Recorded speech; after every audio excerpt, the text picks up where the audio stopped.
जैश ए मोहम्मद के सरगना मसूद अजहर को आलमी दहशतगर्द करार देने की राह में चीन ने एक बार फिर से अड़ंगा लगा दिया है। चीन ने चौथी बार यूएन सिक्योरिटी काउंसिल में मसूद अजहर के खिलाफ तजवीज पर रोक लगाई है। इस पर बात करने के लिए मेरे साथ खास मेहमान जुड़ गए हैं, इनका तारुफ मैं आपसे कराना चाहूंगी। मेरे साथ मौजूद हैं फॉर्मर एम्बेसडर जेके त्रिपाठी साहब, इसके साथ ही उत्पल भट्टाचार्य डिफेंस एक्सपर्ट मेरे साथ जुड़ गए हैं। दो खास मेहमान और मेरे साथ थोड़ी देर में जुड़ेंगे। आप दोनों मेहमानों का बहुत बहुत इस्तकबाल है।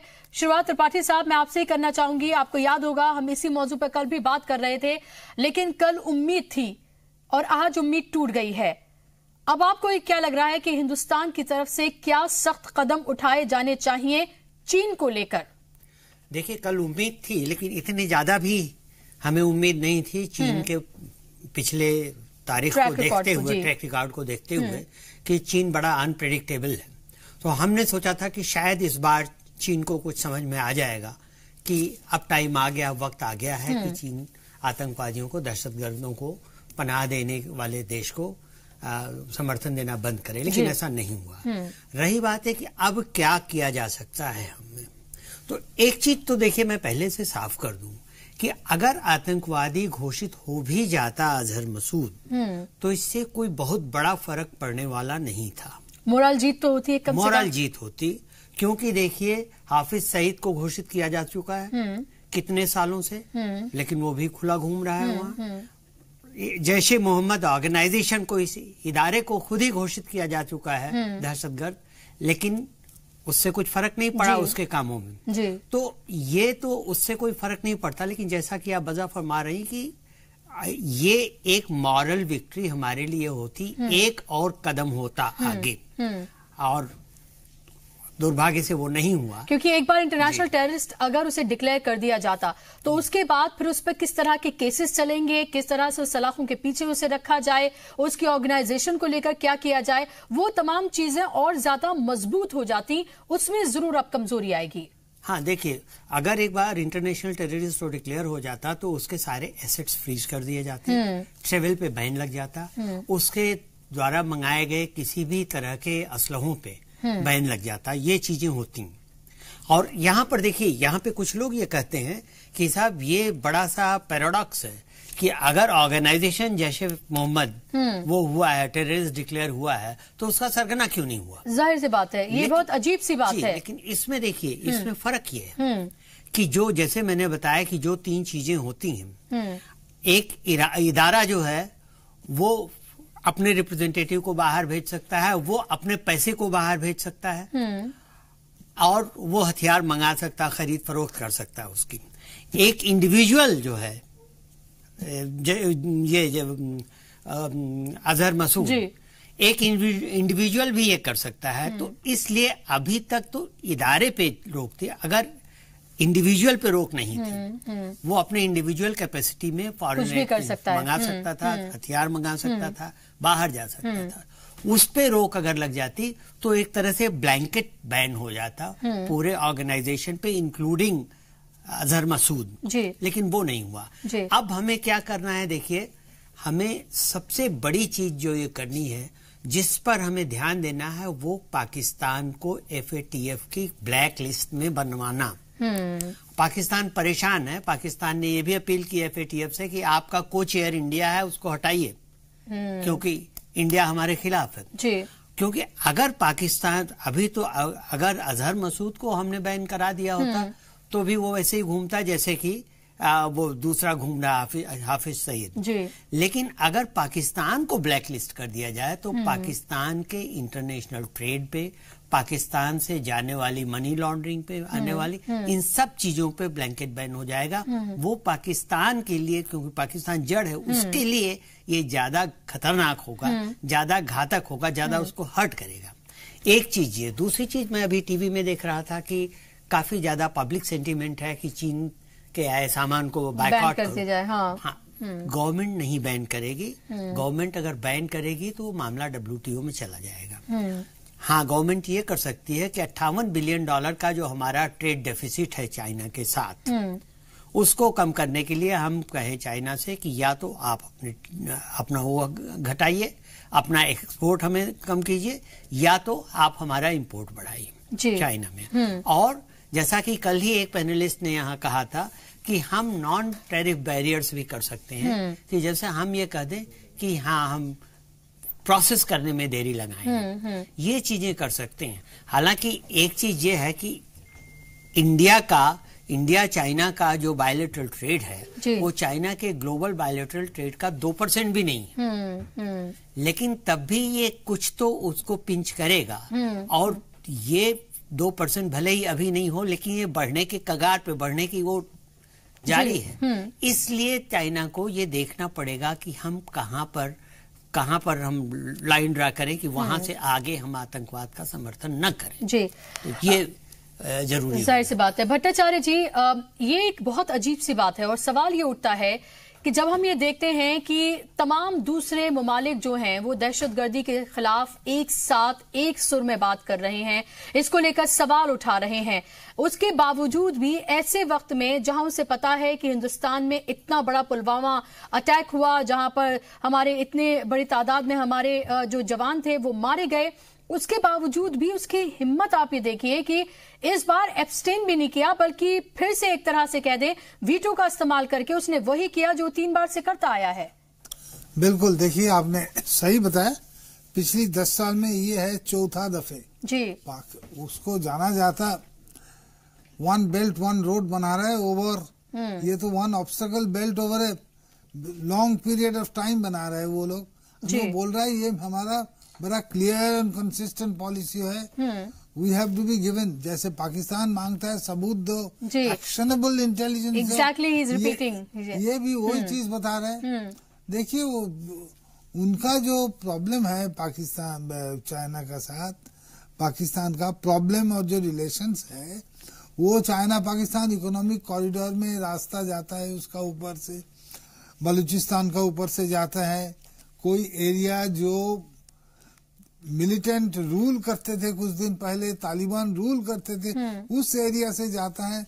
तो चाइना, हम वर्ड डरे हुए यूज नहीं करेंगे, लेकिन चाइना भी थोड़ा सा घबराते हैं। कोई वो जैसे मोहम्मद की जो भी हो लश्कर तैयबा, इसका अगेंस्ट में कोई सीधा एक्शन लेने के लिए जी। तो जैसे सब बता, लेकिन भट्टाचार्य जी ऐसा लग नहीं रहा है, लग रहा है कि चाइना का कुछ और इंटरेस्ट है पाकिस्तान में। जिस तरह से लगातार वो अपनी हथियारों की सप्लाई वहां पर करता है, और जियोग्राफिकली अगर हम देखें जिस तरह से पाकिस्तान प्लेस्ड है, वो पाकिस्तान के साथ जाकर अपने आप को ज्यादा कंफर्टेबल मांगता है, और उसके जो इंटरेस्ट हैं वो हिंदुस्तान से बिल्कुल अलग हैं और पाकिस्तान से बिल्कुल अलग है। देखिए इंडियन ओशन रीजन में अपना डोमिनेशन के लिए, वो वाया श्रीलंका हो वाया किससे हो, पाकिस्तान स्ट्रेटेजिकली बड़ा इम्पोर्टेंट कंट्री है चाइना के लिए। सिर्फ चाइना के लिए नहीं, बहुत बाकी कंट्रीज के लिए की भी है। वो जो गौदार पोर्ट है वो बहुत इम्पोर्टेंट है। उधर जो चाइना पाकिस्तान इकोनॉमिक कॉरिडोर में जो 6-7 पोर्ट बन रहा है, जितना भी रास्ता है उसके लिए वो पाकिस्तान का अगेंस्ट में कुछ नहीं आ पा राय देंगे। और दूसरा देखिए दोनों लिंक्ड है, ये याद रखना। ये जैसे ग्लोबल टेररिस्ट डिक्लेयर नहीं कर पाए, ग्लोबल टेररिस्ट डिक्लेयर करने से देखिए सिर्फ ये नहीं, जितना भी टेररिस्ट है, हम दाऊद से शुरू करके इसका प्लेग्राउंड सिर्फ पाकिस्तान नहीं है, ये इसका थोड़ा backyard playground all these Arab countries है, इधर उधर घूमते वाला। ये अभी थोड़ा बीमार है, उम्र तो ज्यादा है नहीं, 51 ईयर्स ओल्ड, लेकिन उसका तो अभी ऑडियो सामने आया है तकरीबन 10 मिनट का। उसने कहा है कि मैं बिल्कुल एकदम से ठीक हूं, मेरे कभी आप लिवर खराब कर देते हैं, कभी कुछ खराब कर देते हैं, मेरी खैरियत के लिए आप बिल्कुल भी परेशान ना हो, मैं एकदम ठीक हूं, और मैं कभी 17 साल से कभी मैं हॉस्पिटल नहीं गया। तो वो अपनी खैरियत बाकायदा तौर पर जो है वो बता रहे हैं। आप ये हिम्मत आप जरा देखिए। 2 और खास मेहमान मेरे साथ जुड़ गए हैं, रविंद्र सचदेव फॉरेन एक्सपर्ट, और इसके साथ ही professor CP Singh political analyst मेरे साथ जुड़ गए हैं। दोनों मेहमानों का बहुत बहुत इस्तकबाल है। रविंद्र जी, हमने डिस्कस किया था ये कि क्या किया जा सकता है, लेकिन अब लग रहा है कि जिस तरह से एक बार चीन ने वही चीज रिपीट की है, बिल्कुल ऐसा लगता है कि एकदम से उसने तमाम चीजों को फिर से दोहराया है। अब तो ये वक्त आ गया है कि कुछ कड़े एक्शन वाकई में चीन के खिलाफ भी लिए जाएं और असल दुश्मन को पहचाना जाए। श्योर आमिन, अब वक्त आ गया कुछ स्टेप्स लेने का, कड़े या ना कड़े हम कह नहीं सकते, बट कुछ स्टेप्स लेने का। बट उससे पहले and 4 specific steps I think जो मैं प्रपोज करना चाहूंगा, और आपसे कई बार बात हुई उन मुद्दों पे, पर उससे पहले देखिए ये डिसीजन जो चाइना का कल था, चाइना ने भी बहुत सोच समझ के लिया होगा, उन्होंने भी अपना कॉस्ट बेनिफिट एनालिसिस करा होगा। तो इसका मतलब ये होगा कि एंड ऑफ द डे अब चाइना ये सोचा है कि उसके इंटरेस्ट, उसके निजी हित में ये है कि अपनी जो वो चाल चल रहा है उसी चाल पे चलते रहे और वर्ल्ड ओपिनियन को दरकिनार करे।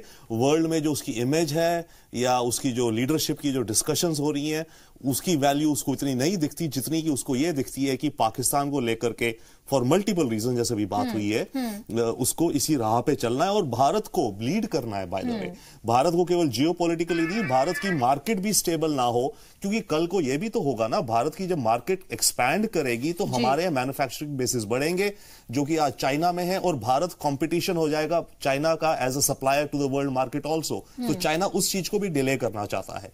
तो वो सारे फैक्टर्स हैं, बट हम क्या कर सकते हैं, शायद अगर मैं, इफ यू अलाउ मी, मेरे 4 स्पेसिफिक चीजें हैं। पहली बात, इनकी एक कंपनी है हुआवे, जो कि 5G इक्विपमेंट टेलीकॉम की वर्ल्ड में लीडर है इस समय, बट उसके बहुत डाउट्स आ रहे हैं कि उस कंपनी के जो राउटर्स हैं, जो इक्विपमेंट हैं, उनके अंदर सॉफ्टवेयर है जो कि स्पाइंग एनेबल कर सकता है, जिसके चलते अमेरिका ने बैन कर दिया उस कंपनी को, इंग्लैंड ने बैन कर दिया है, ऑस्ट्रेलिया, न्यूजीलैंड ने बैन कर दिया, उनके इक्विपमेंट को 5G के लिए नहीं लेंगे, 4G फोन्स, 3G ऐसे 5G आने वाला नहीं लेंगे। भारत अभी भी उसको एंटरटेन कर रहा है टेंडर्स में, डिस्कशंस में। पहली बात, हमें सिग्नल देना चाहिए हुआवे की, हमें इन्वेस्टिगेशन करनी चाहिए। देखिए अमेरिका ने जो बैन करा है, अमेरिका का अलग रीजन है, अमेरिका ये नहीं चाहता है कि चाइना की टेक्नोलॉजी वर्ल्ड में हावी हो जाए और अमेरिकन टेक्नोलॉजी पीछे हो जाए, right? But same time question ये भी है कि उसमें स्पाइंग सॉफ्टवेयर है, तो भारत को उसकी इन्वेस्टिगेशन करनी चाहिए, वन, जिसके चलते चाइना को भी सिग्नल जाए, क्योंकि ये इकोनॉमिक इंटरेस्ट पे है, हिट करेगा। दूसरी बात, जो हम बार बार बात कर रहे हैं कि चाइना का हमारे से करीब 5 लाख करोड़ हर साल का इकोनॉमिक ट्रेड डेफिसिट है, जो 5 लाख करोड़ भारत की तरफ से चाइना में जाता है, और ये चाइनीज कंपनी, जो बड़ी कंपनीज है, इन सब की होल्डिंग है, चाइनीज सरकार है इनके पीछे। वो जो पैसा जाता है वही पैसा वो सीपेक कॉरिडोर पाकिस्तान, म्यांमार वगैरह में लगाते हैं। हमें उस डेफिसिट को ऑब्वियसली चाइना को रियलाइज होना चाहिए कि वो हमसे इतना फायदा कर रहा है हर साल, ये इकोनॉमिक डोकलाम हो रहा है। मैं बार बार इस चीज को कहता हूं आपके साथ ही कई बार, तो उसको लेकर के हमें, मैं ये नहीं कह रहा हूं बैन करना चाहिए, आज काफी डिबेट चल रही है बैन करो, ये करो, वो करो, वो बात की बातें हैं, बट हमें चाइना को क्लियर कट सिग्नल भेजने चाहिए कि ये बिजनेस एज यूजुअल अब नहीं चल सकता।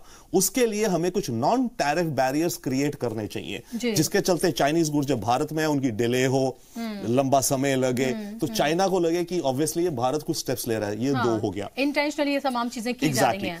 2 और पॉइंट क्विकली। तीसरा पॉइंट, जो पीओके में जो चाइना के भी अंडर है, जहां से भी इनफैक्ट सीपेक कॉरिडोर जाता है, हमें पीओके को लेकर के कुछ एडवोकेसी करनी चाहिए ज्यादा, पाकिस्तान के साथ, चाइना के साथ। आई अंडरस्टैंड अरुणाचल में हमारा ट्रेड ऑफ है, बट जो भी है, हम तो पीओके में जो चाइना ऑक्यूपाई कर रहा है, हम तो उसमें सो रहे हैं वर्चुअली, हमने कभी उसकी बात ही नहीं करते हैं, राइट?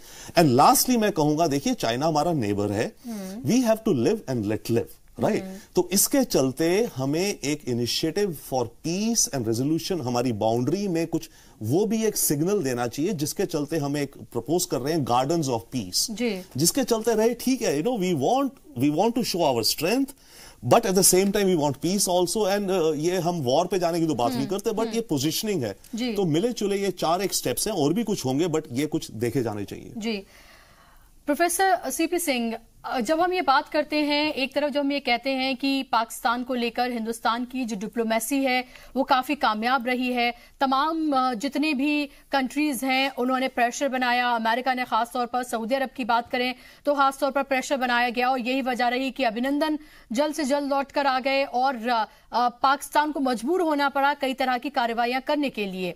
सवाल ये उठता है इसी के साथ कि यही डिप्लोमेसी हमारी चाइना को लेकर काम क्यों नहीं करती है? देखिए, चाइना को लेकर के भारत लगभग पिछले 70 साल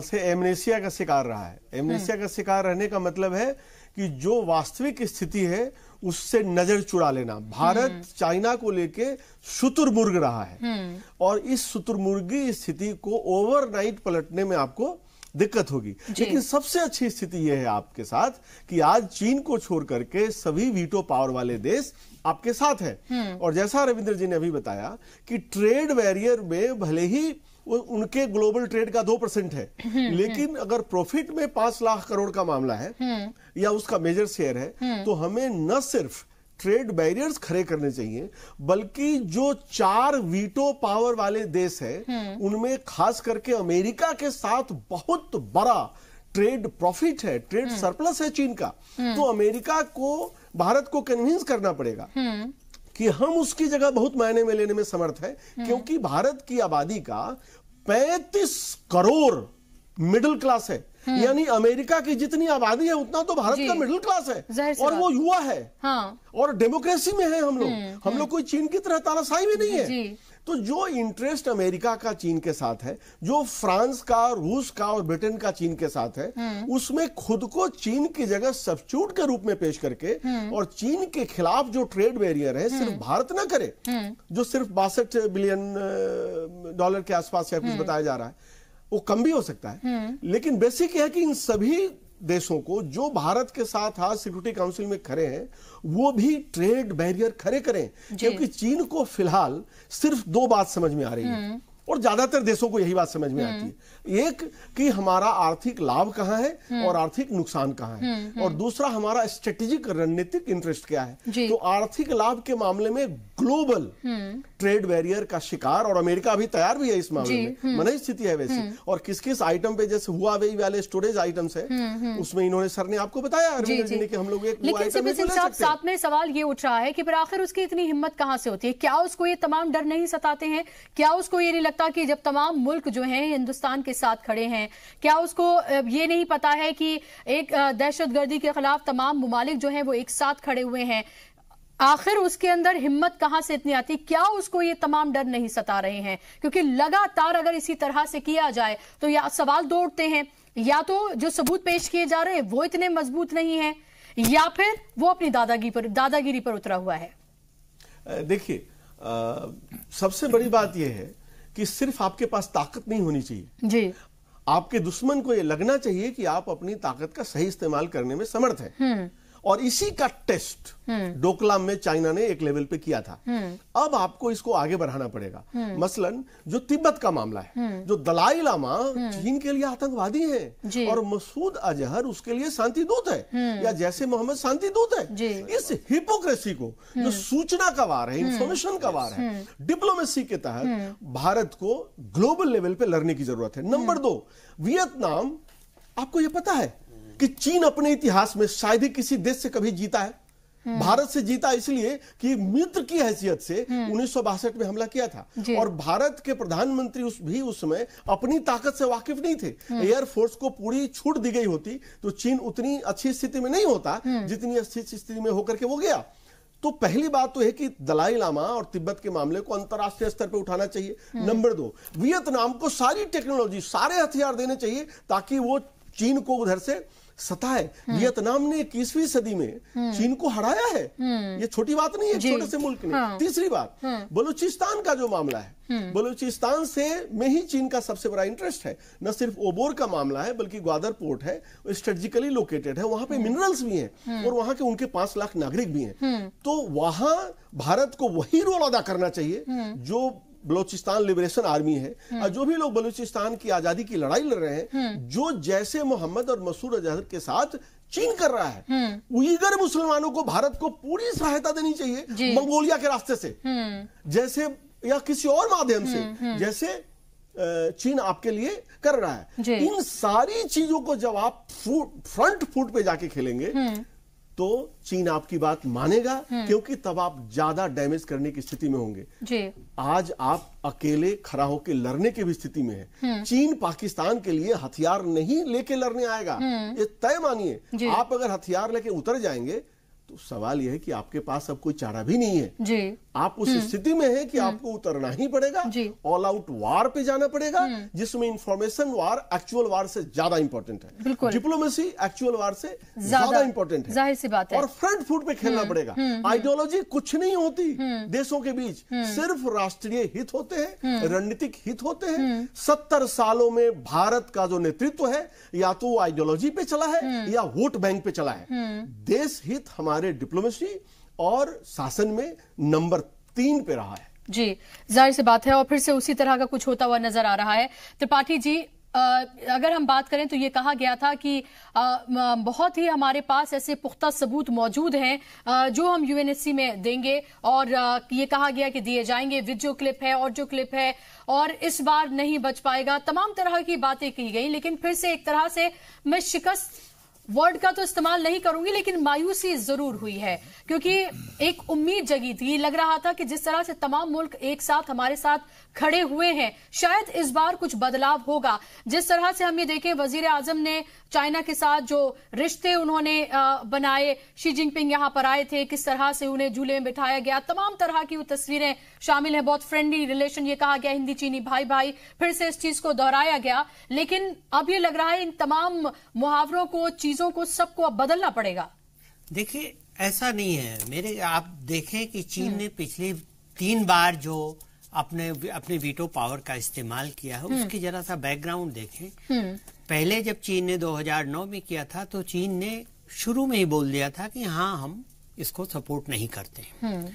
उसके बाद जब पिछले 2-3 सालों के बाद हुआ, आपने देखा कि चीन के उसमें थोड़ी सी नरमी आई है, और नरमी ऐसे आई है कि आपने देखा कि इसके बाद जब एक बार चीन ने अभी शायद 2 साल पहले जब वीटो किया था, उसके बाद जब यहाँ पर गोवा में ब्रिक्स का समिट हुआ था, तो ब्रिक्स के समिट में जो स्टेटमेंट, ज्वाइंट स्टेटमेंट था, उसमें पाकिस्तान का नाम लिया गया था और आतंकवाद का नाम लिया गया था चीन के, उसके बावजूद, और चीन उसमें कुछ नहीं कर पाया था। तो धीरे धीरे चीन के अभी भी देखिए, अभी भी अगर चीन को तुरंत ही मना करना होता तो 4 दिन 5 दिन पहले। लेकिन त्रिपाठी जी, आप ये तो देखें, इन्हीं 5 सालों की अगर हम बात करें तो 3 बार इस चीन ने इस तरह से किया है। आप ये देखें, 3 बार उसने वीटो का इस्तेमाल किया है मसूद अजहर को लेकर। तो ये भी तो एक इम्पोर्टेंट बात है। आप ये देखिए, लगातार एक तरफ हम ये कह रहे हैं कि हमारे रिश्ते बेहतर हुए हैं, एक तरफ हम कह रहे हैं कि हमारी डिप्लोमेटिक जीत हो रही है, एक तरफ हम ये कह रहे हैं कि तमाम मुल्क हमारे साथ खड़े, चाइना के साथ हमारे ताल्लुकात बेहतर हुए हैं। 3 बार देखिए इसलिए किया है कि इतनी बार हम गए हैं। 2009 से 14 के बीच में हमने कभी भी कोशिश नहीं की दोबारा की मसूद अजहर के मामले को परसू करें। 3 बार हम गए हैं, इसलिए ऐसा हुआ। और दूसरी चीज ये है कि अब मामला यहाँ कि चीन ये कह रहा है, यहाँ तक आ गया, चीन कह रहा हमने दस्तावेज या सबूत पूरे पढ़े नहीं है, उसके लिए हमें समय दीजिए, इसलिए हम टेक्निकल होल्ड पे हैं। रविंद्र जी, आपको नहीं लगता कि ये तमाम चीजें चाइना के ऊपर किसी तरह का असर डालेंगी? ये तो एक खैर बेमानी सी बात हो गई, ये आपके जज्बात हो सकते हैं जिनका आप इजहार कर रहे हैं, क्योंकि मुल्क में अभी भी गुस्सा है, क्योंकि उसने अभी अपने इतने जवानों की शहादत दी है। लेकिन जो एक मुल्क के तौर पर होना चाहिए हमारी तरफ से, आपको क्या लग रहा है कहां बार बार चूक हो रही है? जो सबूत की बात की जा रही थी, जाहिर सी बात है कि इससे बेहतर और पुख्ता सबूत भी दे दिए जाएं तो चीन को जो करना है वो करेगा। नहीं, हाँ बिल्कुल, चीन को जो करना है वो करेगा, और उसने जो स्टेप लिया ये एग्जैक्टली वही दिखाता है कि चीन ये कन्वे कर रहा है कि जो मुझे करना है मैं करूंगा एज अ कंट्री। इसमें एक और बड़ी इंपॉर्टेंट चीज है जो चाइना ने कैलकुलस में रखी होगी। देखिए, भारत और अमेरिका के रिश्ते काफी क्लोज हो गए हैं काफी वर्षों से। उसमें यह भी कहा जाता है कि अमेरिका इंडिया को बिल्डअप कर रहा है as a counter to China, की चाइना की ग्रोथ को काउंटर करने के लिए। तो चीन ये भी तो समझता होगा, जो उसने कल डिसीजन लिया है कि इस डिसीजन के चलते भारत शायद अमेरिका के और क्लोजर हो जाएगा, राइट? तो चाइना ने ये भी कैलकुलेट करा होगा। तो मेरा ये कहने का मतलब है कि चाइना ने जो डिसीजन लिया है, इसकी एक बहुत बड़ी उन्होंने कॉस्ट बेनिफिट एनालिसिस करी होगी, तभी उन्होंने ये स्टेप लिया, क्योंकि वो भी समझते हैं, और बाय द वे उनके भी एक तरह के उनके भी इंटरेस्ट में नहीं है कि भारत और अमेरिका बहुत क्लोज हो जाए। चीन भी नहीं ये चाहता, बट उसने फिर भी ये स्टेप लिया है, और जानते हुए कि ये करेगा तो भारत की नेचुरल पब्लिक ओपिनियन और हमारी स्ट्रेटेजिक नीड्स हमें अमेरिका के और क्लोजर और ले अमेरिका ने जाएगी। इसके बाद चाइना को एक तरह की वार्निंग भी दी है। हाँ, डेफिनेटली यस, राइट। तो फिर भी चाइना ने ये कंसीडर करते हुए अपना स्टेप लिया। दैट मींस चाइना वही है कि जिस स्टेप्स पे वो चलना चाह रही है देश, वो चलेगा। तो अब हम क्या कर सकते हैं, क्या नहीं। एक और चीज है, ये अब हुआ है, बट अगर आप कुछ पिछले समय से देखिए, पिछले 5, 7, 10 सालों में चाइना भारत को कोई खास इंपॉर्टेंस नहीं देता था।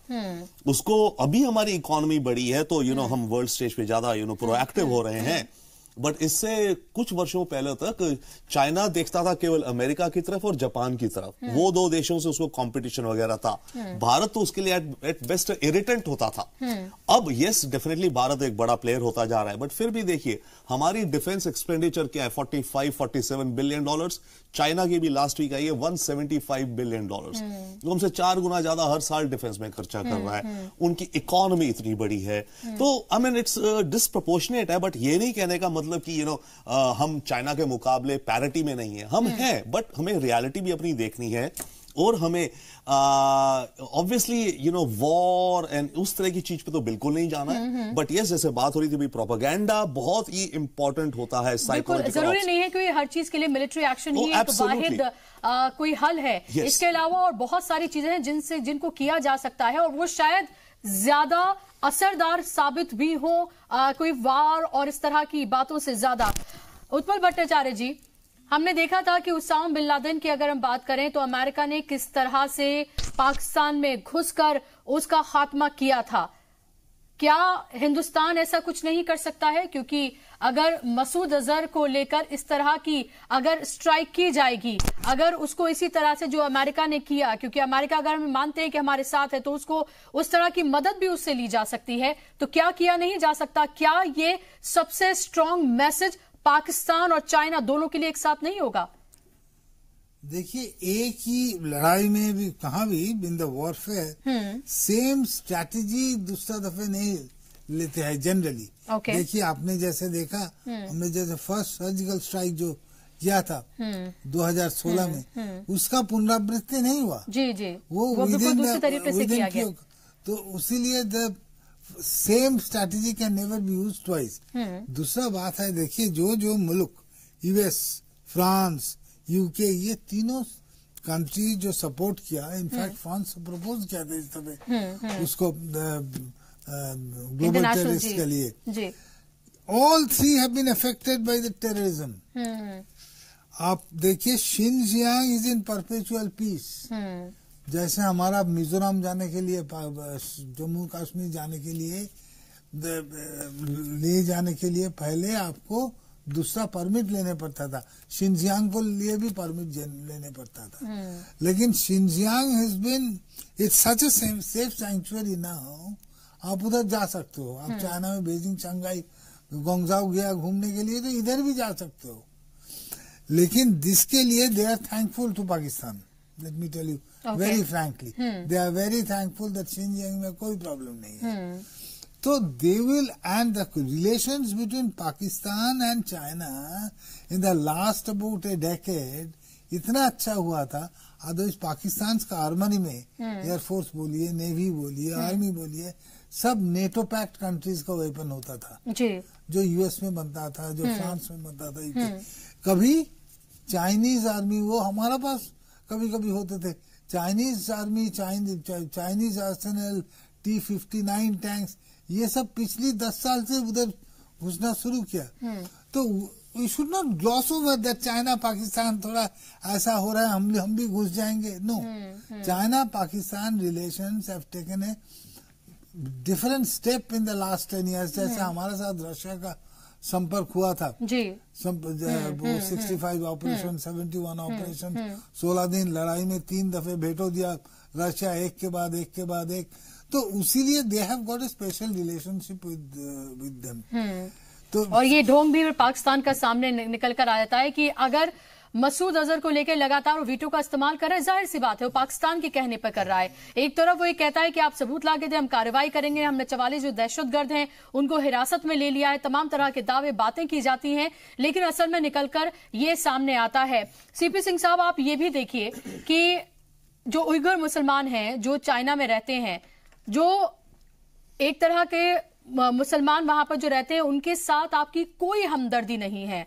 आप उनके साथ किस तरह के जुल्म कर रहे हैं, क्या क्या उनको कर रहे हैं, उनको अपनी इबादत गाहों में जाने की इजाजत नहीं है, आप उनके कपड़े चेक कर रहे हैं, तमाम तरह की चीजें कर रहे हैं। जो दहशतगर्द है उसके साथ आपको इतनी हमदर्दी है कि आप उसको एक नहीं बल्कि 4 बार वीटो लाकर आप उसको बचाते हैं। और वही पाकिस्तान जो कि एक मुस्लिम मुल्क है, जो एक इस्लामिक मुल्क है, वो वहां पर दहशतगर्द को तो बचाता है, लेकिन उइगर मुसलमानों की अगर हम बात करें तो उनको लेकर कभी कोई सवाल खड़ा नहीं करता है। हालांकि कश्मीर में जो मुसलमान है उनको लेकर बड़ी हमदर्दी है उसको। देखिए, अंतर्राष्ट्रीय संबंधों में, अंतर्राष्ट्रीय एक्शन में मुझे नहीं लगता कि ये जो दोहरापन है इसके लिए कोई खास जगह होती है, जिसको आप हिपोक्रेसी कह रहे हैं जी। असल में किसका क्या अपना हित है वो महत्वपूर्ण है। अपने यहाँ उसने 15 लाख से ज्यादा मुसलमानों को शिविरों में रखा है, जहां वो उनको डी-इस्लामाइज कर रहे हैं। कुरान का चाइनीज वर्जन आ रहा है, कुरान प्रतिबंधित है। कुरान की तो बात छोड़ दीजिए, वहां पे उस चटाई पे बैठ के जो पढ़ते थे वो प्रतिबंधित है। 500 अरबी नाम तक प्रतिबंधित है। दाढ़ी रखना भी प्रतिबंधित है, वह स्कार्फ भी प्रतिबंधित है जी। तो हम ये नहीं कह रहे कि हम वैसा करें, लेकिन हम निश्चित रूप से इन चीजों को, जो इस्लामी देश हैं उनके मंचों पे बहुत जोर शोर से उठा सकते हैं। उन देशों से चीन के हित जहां जहां सत्य हैं, चीन ने उनसे वैसे ही टाई अप किया है जैसे पाकिस्तान से किया है। जैसे मोहम्मद हुआ या हाफिज सईद का जो संगठन है, इस तरह के और भी जो संगठन है, उन संगठनों को चीन में जाकर के उइगर मुसलमानों को मदद करने या उनको बढ़ावा करने से पाकिस्तान ने रोका हुआ है। उनको फंड देने से सऊदी अरब या अन्य देशों को उसने रोका हुआ है। ये उसके स्ट्रेटजी या उसके लेन देन या नेगोशिएशन का हिस्सा है। क्या हम भी ऐसा नेगोशिएशन इस्लामी देशों से, जो निश्चित रूप से इस्लामी आतंकवाद के निर्यात के सबसे बड़े फंड रेजर हैं, सऊदी अरबिया तो सही मायने में इस्लामी आतंकवाद का जनक है जी। उसकी असेंबली होती है पाकिस्तान में, इसे हमको समझना चाहिए। फिर भी हमने सऊदी अरबिया से दोस्ती की ना, उससे $100 बिलियन का कमिटमेंट लिया ना, उसने तो सिर्फ $25 बिलियन ही पाकिस्तान को दिए।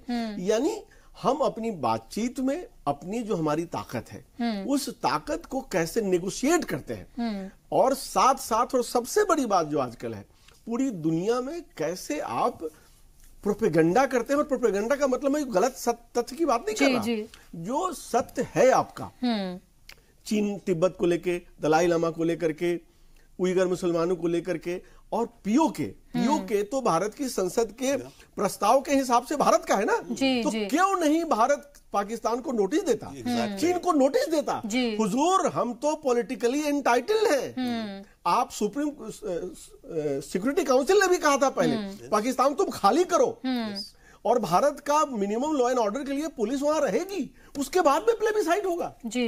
इतने सालों तक हुआ नहीं। तो भारत अभी भी इंटाइटल्ड है कहने को पाकिस्तान को कि तू खाली कर, और चीन को कि ओवर में तुम बिना मेरे परमिशन के आ कैसे गए, वो तो मेरा है। एब्सोल्युटली। क्या भारत ने आज तक कहा है? भारत का राजनीतिक नेतृत्व मूलतः वोट बैंक केंद्रित मुई मुई छुई मुई चुई चुई टाइप का रहा है। ये चुई चुई पना पिछले कुछ वर्षों में हटा है, लेकिन 70 साल की जो कमजोरी है, मुझे नहीं लगता कि आप 4 या 5 साल में चाहे इकोनॉमिक पावर बढ़ा ले, डिप्लोमेसी बढ़ा ले, अपनी आर्म्स की ताकत बढ़ा ले, आप ऐसा नहीं कर सकते। लेकिन पाकिस्तान पे जैसे ही आप शिकंजा कसेंगे, पाकिस्तान के लिए आपके पास मिलिट्री ऑप्शन बहुत इमिनेंट हो गया है। जैसे ही वो करेंगे, चीन आपकी मदद करेगा, क्योंकि चीन के लिए भारत ज्यादा महत्वपूर्ण हो जाएगा। एक जरा दूसरे से सोच लीजिए ना, हमारे लोग काम करने सऊदी अरबिया जाते हैं ना, यूरोप में जाते हैं ना, अमेरिका में जाते हैं ना, तो क्या भारत अपने लॉन्ग टर्म इकोनॉमिक इंटरेस्ट को चीन के लॉन्ग टर्म इंटरेस्ट के साथ डोभटेल करके ये कह सकता है कि यार हमारे यहाँ लोग चीनी भाषा सीखेंगे, तुम्हारे यहाँ लोग अंग्रेजी जानते नहीं, हमारे यहाँ के लोग सब जानते हैं, हिमालय पार करके तुम्हारे यहाँ लोग हमारे जाएंगे काम करने, तुम्हारे लोग हमारे यहाँ आएंगे। ये क्या रखा है पाकिस्तान में? पाकिस्तान की तो औकात ही नहीं है। Let's join hands at least in some sectors, in some areas. Can our diplomacy, more than diplomacy, diplomacy तो एक टेक्नोलॉजी है, एक टूल है। पॉलिटिकल लीडरशिप में क्या ये विजन और ये ताकत है कि देखो मैं तुम्हारा जो पाकिस्तान में हाथ है उसको मरोड़ रहा हूं जी, लेकिन वो तुम्हारा अपना हाथ नहीं है। लेकिन जो तुम्हारा अपना हाथ है क्यों नहीं हमसे मिला लेते? जो तुम्हारा वहां नुकसान होगा उससे ज्यादा भरपाई तो हमसे ट्रेड करने में होगा जी। क्या वाकई में रविंद्र जी ऐसा करने में हिंदुस्तान कामयाब हो पाएगा? क्योंकि लगता ऐसा है कि जैसे ही इलेक्शन आने होते हैं उससे पहले तमाम तरह की बातें की जाती हैं, तमाम तरह के प्रेशर बनाने की बात की जाती है। ये कहा जाता है कि हम डिप्लोमेटिकली ये कर रहे हैं, हम इस तरह का प्रेशर बना रहे हैं, अब देखिए हम आगे ये करेंगे। अवाम को वो तमाम चीजें बताने की कोशिश की जाती है, लेकिन असल में बैकडोर क्या हो रहा होता है वो बिल्कुल मुख्तलिफ होता है। Definitely yes. और इलेक्शन के समय रेटोरिक होता है, हर साइड अपनी जिंगोइज्म अपने को ज्यादा हाइट पे दिखा करके आई कैन डू दिस ये वो बात करते हैं सारी पार्टीज, तो उसको अलग रखिए। बट आपका जो प्रश्न है और अभी जो प्रोफेसर साहब कह रहे थे, आई एब्सोल्युटली एग्री। जो मैंने शुरू में 4 पॉइंट्स कहे थे कि हुआवे को बैन करो, इन्वेस्टिगेट करो। सेकेंड, ये जो इकोनॉमिक डोकलाम हो रहा है हमारे साथ 5 लाख करोड़ हर साल जो जा रहा है उस पर नॉन टैरिफ बैरियर्स क्रिएट करो। तीसरा, पीओके को लेकर के मामला उठाओ। एंड लास्टली जो मैंने कहा था, जो अभी बात हो रही है लिव एंड लेट लिव, जो अभी प्रोफेसर साहब बात कह रहे हैं उसमें यस यही है, हम लोग को साथ में रहना है। लेकिन रविंद्र जी मेरे साथ में ये बात मैं जोड़ना चाहूंगी कि पहली बार तो है नहीं चाइना ने, अगर इस हुकूमत की बात करें, बहुत मजबूत हुकूमत की बात की जा रही है कि हम जो है तमाम ममालिक से हमारे रिश्ते बहुत अच्छे हुए हैं, इंटरनेशनली जिस तरह से हमने दबाव बनाया है और एक दबदबा पैदा किया है, वो तमाम बातें की जाती हैं। सवाल ये उठता है कि अभी ही हम क्यों इस तरह के डिस्कशंस या इस तरह की बातें कर रहे हैं? जब उसने पहली बार किया था तब क्यों नहीं हमने किया? जब उसने दूसरी बार किया था तब क्यों नहीं हमने किया? क्या अब सिर्फ इलेक्शन है इसलिए हम अब और ज्यादा इसको पुरजोर तरीके से बात कर रहे हैं, या हो सकता है मैं ये मान सकती हूँ पुलवामा हुआ है इसलिए हम इस तरह की बातें कर रहे हैं? लेकिन सवाल ये उठता है कि इसमें से कुछ स्टेप तो तभी 2 बार में भी तो उठाए जाने चाहिए थे। वो एब्सोल्युटली, बट यू नो देखो मैं उनमें नहीं जाना चाहता पिछले क्या हुआ, किसने करा, जिसने जो भी डिसीजन लिए पिछले 70 साल में, ऐसे हर सरकार ने अपने हिसाब से पूरी कोशिश करी। हुकूमत की बात कर रही हूँ, इस हुकूमत की बात कर रही हूँ। एब्सोल्युटली यस, आई मीन इस हुकूमत का डेफिनेटली यस। इलेक्शन को छोड़िए, आई थिंक ये बेसिकली पुलवामा का आउटकम है, जो सारी चीजें हो रही हैं इस समय, और जो भी ये डिस्कशन डिबेट हो रही है उसके ऊपर इलेक्शन आ गई तो ऑब्वियसली मस्कुलर अपने को ज्यादा दिखाने के लिए, अपने को ज्यादा स्ट्रांग दिखाने के लिए हर पार्टी अपने पोजीशन आगे लेकर के आएगी। पर बात यह है कि हमें आगे जो स्टेप्स हैं, आई थिंक जो पैनल आज ये डिस्कशन और बहुत इंटरेस्टिंग एक एमिनेंट पैनल्स ने जो पॉइंट्स किए हैं, आई थिंक इन चीजों को लेकर के हमें ब्रेनस्टॉर्मिंग, एक नेशनल डिबेट, एक डिस्कशन और स्टेप्स, जैसे अभी पीओके की बात हो रही है, तिब्बत की बात हो रही है, ताइवान है वहां पे, देखिए Taiwan is also good economy, Taiwan में भी अच्छी टेक्नोलॉजी है, हम उनको यू नो डाउनग्रेड करें में, ताइवान को अपग्रेड करो। तो इस तरह के सारे सिग्नल्स जो उसके आसपास के जो कंट्री हैं, जी जी पीओ को लेकर the moment you take it up to the next stage, वही तो पाकिस्तान चाहते हैं, थर्ड पार्टी इंटरवेंशन। उसमें तो हम लोग कभी पाय फंसाना नहीं चाहिए। उसमें should always be bilateral, and if we shift our stand from there, it's a Waterloo for us. 2 points sir, वही तो मांगते हैं वो तो। I agree, they want that. Okay Robin ji, उसमें मेरा I mean I absolutely agree, and that's why I am saying इसमें discussion होके फिर step. But by the way, हमें ये सारी कह कर कि हम बायलैटरल रखेंगे, हमने अचीव क्या कर लिया आज तक? By the way, what have we achieved? Have we achieved peace और national objective so far by saying that we don't want anybody, any third party, you know, mediating or getting involved? Why not? It may be a time, I mean a question, it may be a time, मतलब these are thoughts to be discussed। हो सकता है ये वक्त हो कि हमें अपनी काफी सारी डॉक्ट्रिन्स को रिवाइज करना है, रिविजिट करना चाहिए। हम अगर पीओके को ना लें, वहां हमारा तवांग चाइना करा है, why can't we make a deal with China? ठीक है, हम पीओके की बात नहीं उठाते, आप तवांग की बात छोड़ दो, let's make a deal. Right, तो इस तरह की deals have to be probably thought out. बिल्कुल। और त्रिपाठी जी, और हम क्या देखते हैं, मुल्क में क्या बात हो रही होती है? मुल्क में बात हो रही होती है हाफिज जी, बात हो रही होती है अजहर जी, उसने ये बोल दिया, उसने इसको जी बोल दिया, उसने ये कह दिया, वो इतना बड़ा देशभक्त है, वो देशभक्त नहीं है, देखिए वो क्या कर रहा है, ये राष्ट्रवाद कर रहा है, वो नहीं कर रहा है। डिस्कशन इन तमाम चीजों पर होता है। हम अपने अंदरूनी हालात में इतने उलझे हुए हैं और इलेक्शन आते ही इन तमाम चीजों को और इतना फंसा देते हैं कि जो असल चीज करनी होती है उसको बस ड्रैग करते चले जाते हैं। वही जिस तरह से सीपी सिंह साहब ने कहा कि वोट पॉलिटिक्स में हम इतने मुलव्विस, इतने इन्वॉल्व हैं कि मुल्क के लिए जो किया जाना चाहिए वो सेकेंडरी, या मुझे लगता है 4थे 5वें नंबर पे चला जाता है। देखिए, ये पॉलिटिकल इमेच्योरिटी का प्रतीक है। सारी पार्टीज एक सिरे से लेके आखिर तक, मैं ये नहीं कहूंगा कि बीजेपी या कांग्रेस, सारी पार्टीज में पॉलिटिकल इमेच्योरिटी और हिटिंग बिलो द बेल्ट वाली बात आ गई है कि आप कुछ भी कहें। अरे अगर उन्होंने जी कह दिया, आप राहुल का कैलिबर देखें और जी का वो कुछ भी कह सकते हैं, तो छोड़िए उसको। उससे पहले रविशंकर प्रसाद ने बोल दिया था, पहले हम कहते हैं हाफिज जी, तो सरकास्टिकली कुछ इस्तेमाल किया गया है, आप उसको पॉलिटिकली इस तरह से यूज करें, और मतलब कहां पर आप इस पॉलिटिकल डिस्कोर्स को लेकर आ गए हैं, ये भी आप देखिए। आप हर बार जब मुद्दे की बात होती तो लोग मुद्दे को उलझाने के लिए छोटी छोटी बातें कर देते हैं। कभी दिग्विजय कह देते हैं, कभी हो जाता है कि सोनिया वहां पे फूट फूट के रोई थी बाटला कांड में, कभी राहुल गांधी का हो जाता है, कभी ये हो जाता है कि तथागत राय जो हैं वो कहते हैं कि कश्मीरियों को और प्रदेशों से भगाओ। ये सब पॉलिटिकल इमेच्योरिटी की बातें हैं। ये अब वोट इलेक्शन शुरू होने के पहले, इलेक्शन अनाउंस होने के पहले लोग इलेक्शनियरिंग के मूड में आ गए जी, और ये हमेशा चलता रहेगा। ये बड़े दुख की बात है। हमें मुद्दों पे ध्यान देना चाहिए, जैसा कि और पैनलिस्ट ने कहा है उस हिसाब से करना चाहिए। मैं एक चीज और ये कहूंगा कि देखिए, इस असल मुद्दे की जड़ जो सुरक्षा परिषद में कल हुआ, कौन है? असगर मसूद है जी। हाँ, आप किसी भी तरह से आप non military, non civilian action कहीं अभी नहीं, तुरंत नहीं, कभी भी करके असगर मसूद को वो कीजिए जी। उससे क्या होगा कि उससे तो वो जड़, वो मुद्दा खत्म हो जाएगा जिस पे चीन वीटो करता रहे। अगला मुद्दा आने में, अगला आतंकवादी सरगना तैयार होने में टाइम लगेगा जी। तब तक आपको, मुझे लगता है त्रिपाठी जी उसने ऑलरेडी तैयार कर लिए हैं अपने सेकंड थर्ड जो कमांड है। एक बात कहना चाहता हूँ, 30 सेकंड उससे भी कम लूंगा।